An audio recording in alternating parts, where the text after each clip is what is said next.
Bonjour, on est jeudi 30 mars 2023. Il est à peu près 7 heures du matin, heure terrestre, heure incarnée. Euh, et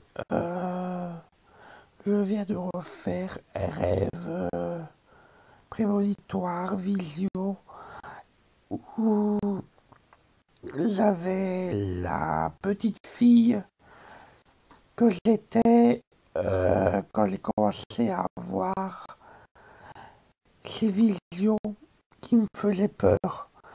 J'avais une dizaine d'années quand je, je voyais des situations euh, de guerre, que je me voyais vivre une situation de guerre. Ces situations de guerre, on sait qu'on la revit là depuis 2020 avec ces restrictions, ces enfermements. Les visions que j'ai eues de cette situation actuelle, j'ai eu 30 ans avant qu'elle se réalise. Et en plus, les visions-là, je me voyais aussi euh, une extraterrestre venant d'une autre planète, d'une autre dimension, ne pas être issue de ce monde-ci. Et là, depuis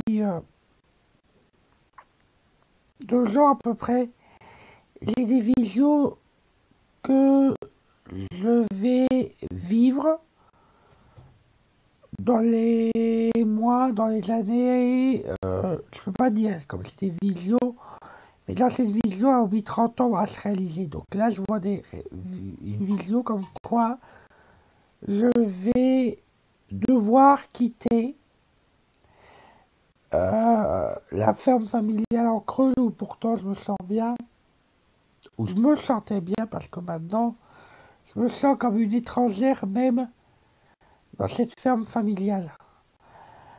Euh, et des visions de vivre dans un lieu complètement isolé au milieu de tout, c'est-à-dire dans des alpages de haute montagne, complètement isolé, coincé entre des glaciers, des montagnes enneigées, des alpages au milieu de la nature, au milieu des animaux.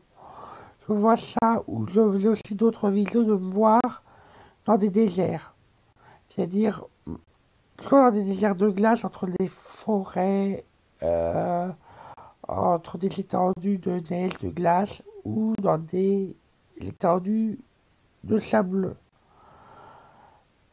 Euh, la, la rencontre que j'ai faite avec Ayana il y a de cela 2-3 mois, et je me vois vivre, je sais pas, je me vois, c'est que je vis avec elle dans une petite maison sans trop de confort, mais vraiment une toute petite maison où il n'y a que 2 pièces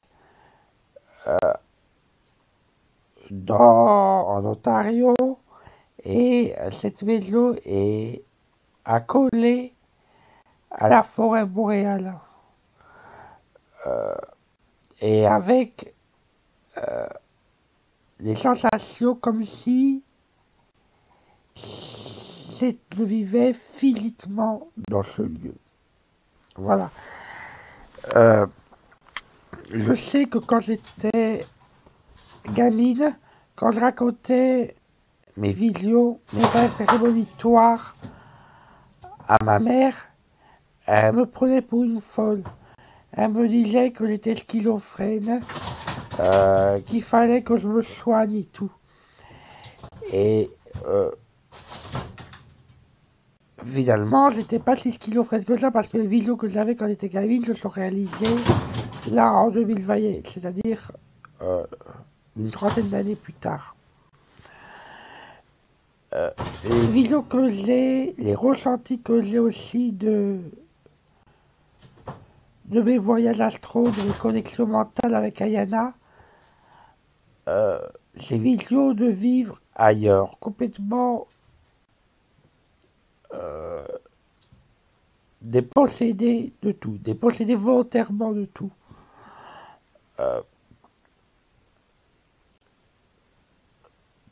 J'ai, il y a quelques temps de cela, vu la situation actuelle qu'on est en train de vivre de la prise de conscience que je savais qu'un séisme allait se produire, j'ai voulu protéger mon patrimoine.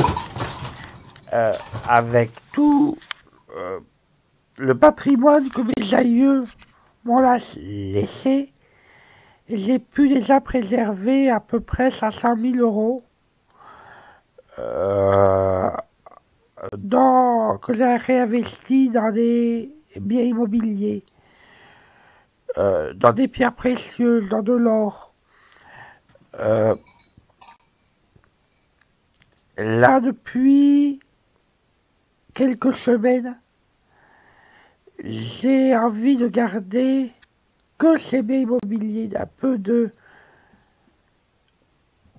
d'essayer de vendre ou de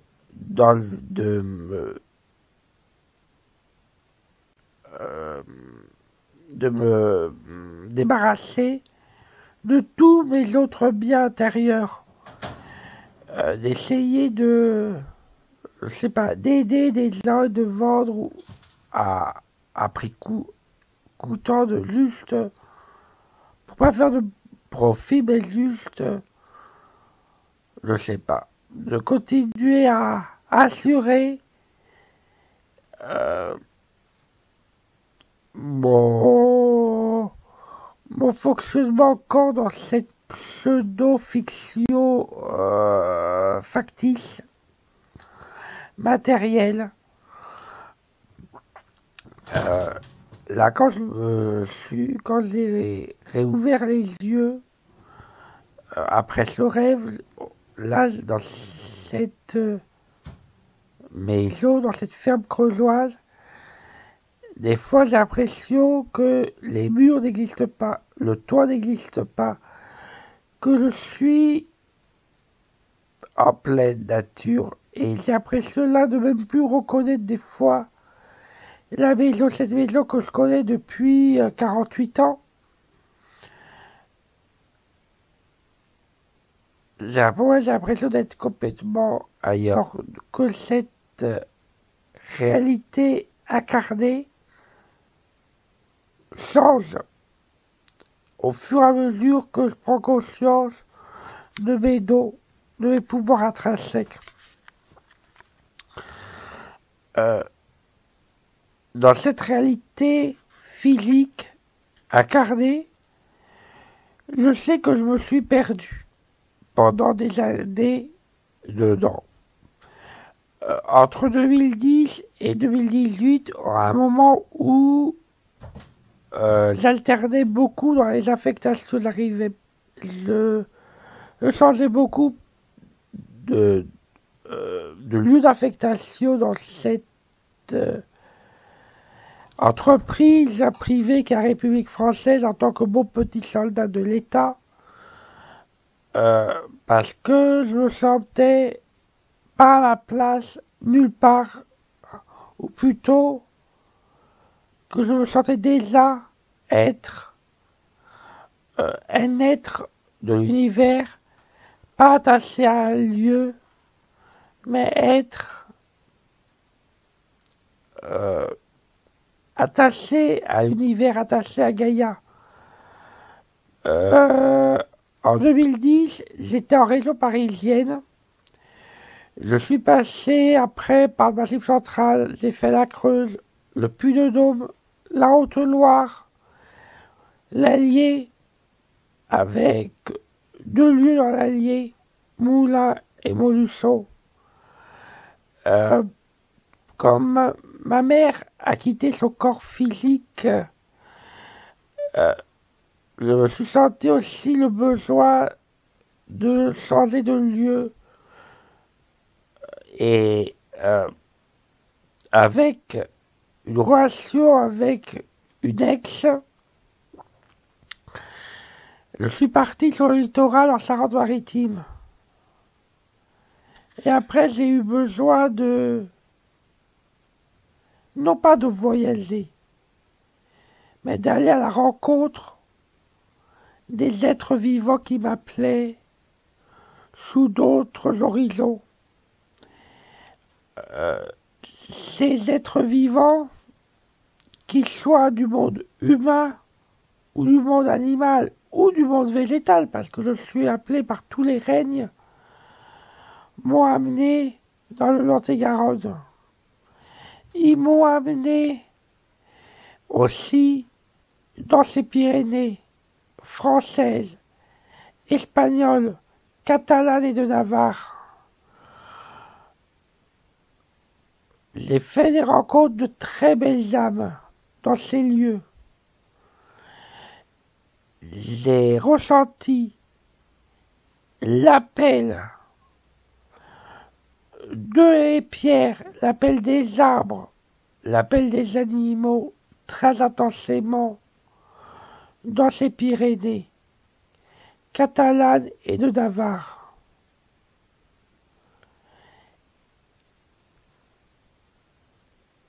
Je pense que la perdition que j'ai eue dans ces années 2010-2018, à des moments où j'avais envie de pouvoir aider encore plus fortement aussi les autres êtres vivants, incarnés en cette terre, m'a fait aussi peut-être m'aider aussi à me développer, à grandir, à m'élever, tant spirituellement que humainement. Je sais que je me suis un petit peu perdu des fois dans le côté sardelle, corporel. Cette rencontre avec Ayana et le peuple amérindien depuis janvier 2023, c'est-à-dire depuis 2-3 mois, m'a permis aussi de me détacher aussi de ce côté matériel encore plus fort. Je sais qu'elle est là aussi pour m'aider à développer, tous mes sens, qu'ils soient physiques ou astro, à acquérir une grande sagesse. Je ne suis plus capable de m'énerver, de m'emporter comme j'ai pu le faire durant ces 48 ans précédents. Même si j'ai en principe 48 ans, dans ce corps physique incarné, je ressens une âme bien plus vieille. Je revois mes vies antérieures. Je me vois une prêtresse chamanique. C'est peut-être pour cela que j'ai des chants intuitifs, chamaniques, qui me viennent spontanément à moi et dont j'utilise lors de mes cérémonies à Gaïa, lors de mes choix, de mes cercles de guérison.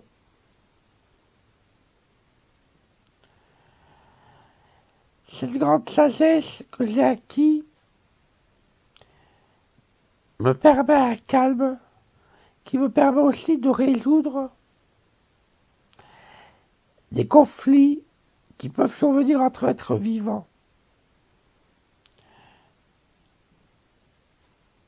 Je vois bien que je suis plus de ce monde parce que si je vois tous les gens qui sont encore attachés, je dis le mot Jean, c'est bien la première fois que je l'utilise depuis très longtemps parce que souvent je parle d'êtres vivants incarnés. D'êtres vivants qui vivent dans un corps, mais qui ont une âme, une aura, un mental, qui ne sont plus ce robot qu'on voulait leur imposer. C'est ce rêve, vision encore que j'ai eue cette nuit et cette petite fille que j'étais, qui m'est apparue. Cette incarnation, cette transformation en chèvre que j'ai depuis 3 jours. Cette connexion mentale à Ayana. Quand je n'ai pas de pollution extérieure qui vienne à moi perturber mes sens, cette connexion à Ayana, je l'ai en permanence. Je sens sa présence en moi. Je sens qu'on partage notre vie. Beaucoup sont enfermés dans des idées et des notions. Quand je parle d'Ayana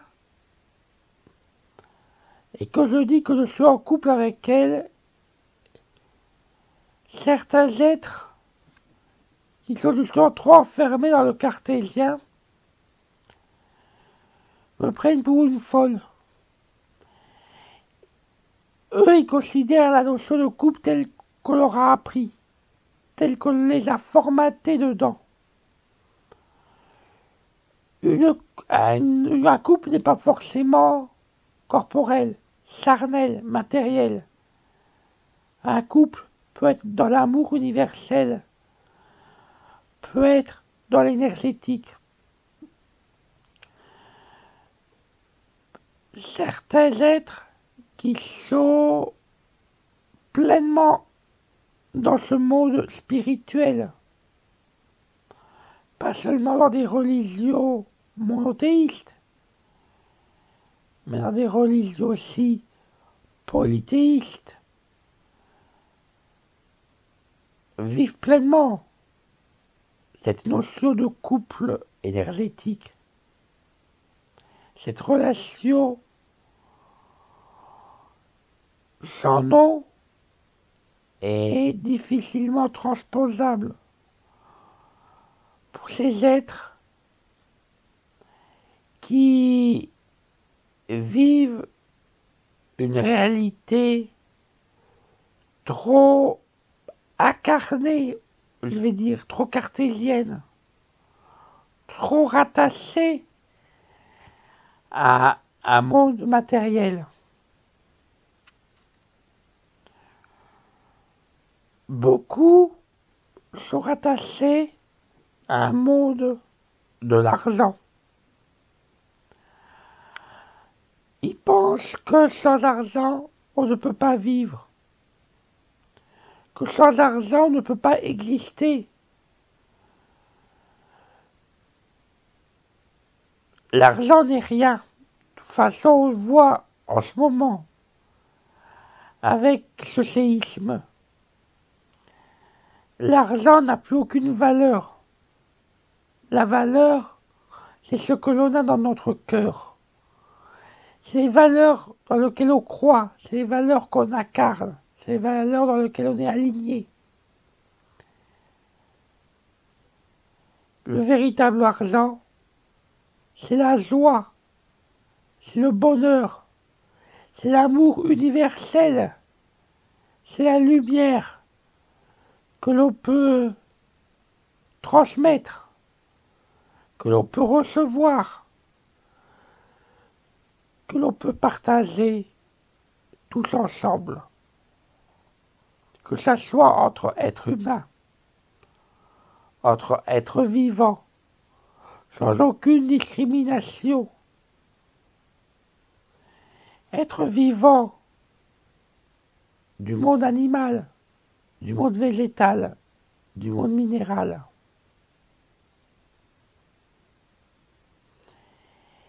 Hier, lors du cercle de guérison avec mon tango, je voyais durant le soin, mon tango, partir galoper dans des grands espaces. Je sais, il a passé son enfance, il est né dans ces grands espaces sauvages, ou tout à moi, plus ou moins sauvages, de la Brenne, au milieu de ces étangs.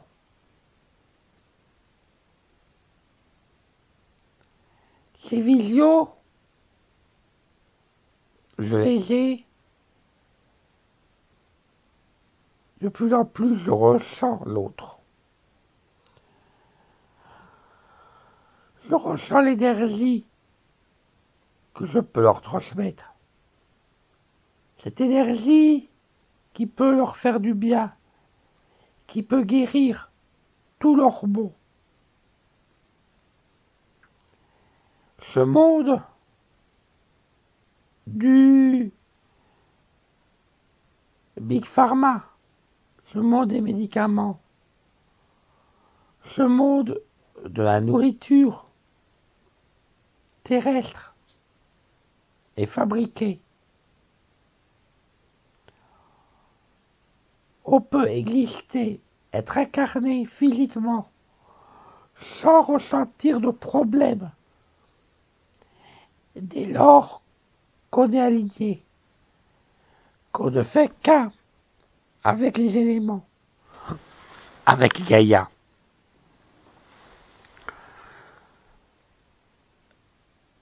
Je sais que je prends du temps à faire ce message aujourd'hui, mais ce que je vis en ce moment est tellement fort. Je ressens plus la faim, la soif. Je ressens pas le besoin de dormir. Je ressens plus rien, je ressens juste l'amour universel qui vient à moi. Je ressens cette connexion d'âme à âme avec tous les êtres. Je ressens l'appel des éléments. Je ressens l'air qui me traverse. D'où peut-être cette sensation de ne plus avoir chaud, de ne plus avoir froid, de ne plus répondre à aucune norme sociétale. Des normes que l'on veut nous imposer, dont on veut nous formater, dont on veut nous manipuler. Je ne me sens plus appartenir à un monde trop physique. J'ai complètement justement déconnecté de tout ce monde économique, de tout ce monde matériel trop cartésien. Plus je prends conscience de mes pouvoirs, de mes dons intrinsèques, de ce que je suis réellement au fond de moi, de mes valeurs, je me sens être de plus en plus un être de l'univers, un être de lumière, une messagère pour pouvoir secourir tous les autres êtres qui peuvent être en détresse, qui peuvent être enfermés dans une bulle sans savoir comment en sortir.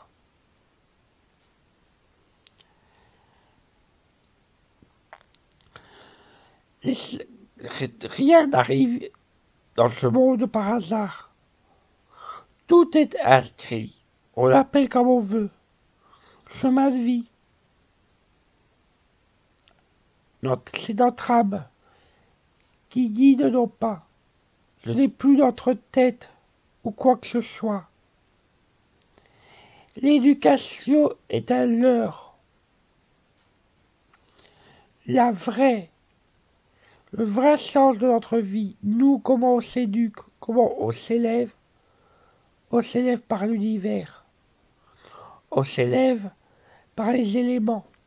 On s'élève par la nature. C'est sûr que, en écoutant ce message, plusieurs êtres me considéraient comme folle, bonne pour un hôpital psychiatrique. En réalité, je suis plus réel que n'importe qui. Certes, j'appartiens peut-être à une autre dimension, mais mes vies antérieures de prêtresse ou d'autres activités que j'ai pu faire ont aidé à me construire. Ce n'est pas parce qu'on dit souvent qu'on se nourrit de nos vies passées dans ce corps physique qu'on est ce qu'on est. On est ce qu'on est par nos vies, soit incarné dans le corps physique que l'on prend actuellement, soit par nos vies antérieures. Notre âme n'a pas l'âge de notre corps physique.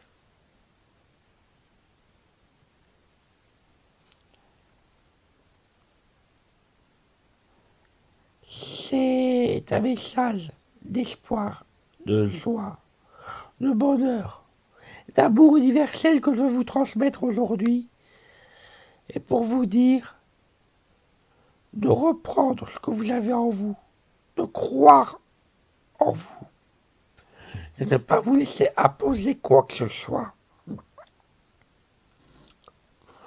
Je suis sorti de ce monde matériel. Je ne réponds plus à aucune norme sociétale. J'agis seulement selon les lois de l'univers, sans commettre aucun préjudice, aucun dommage à aucun être vivant. Je vis comme mon âme le veut. Je suis très souvent pieds nus. Si j'ai envie de sortir en nuisette ou en tenue légère, sans qu'aucune zone un peu intime ne soit dévoilée, sans qu'aucun autre être soit embarrassé par une attitude que je peux montrer,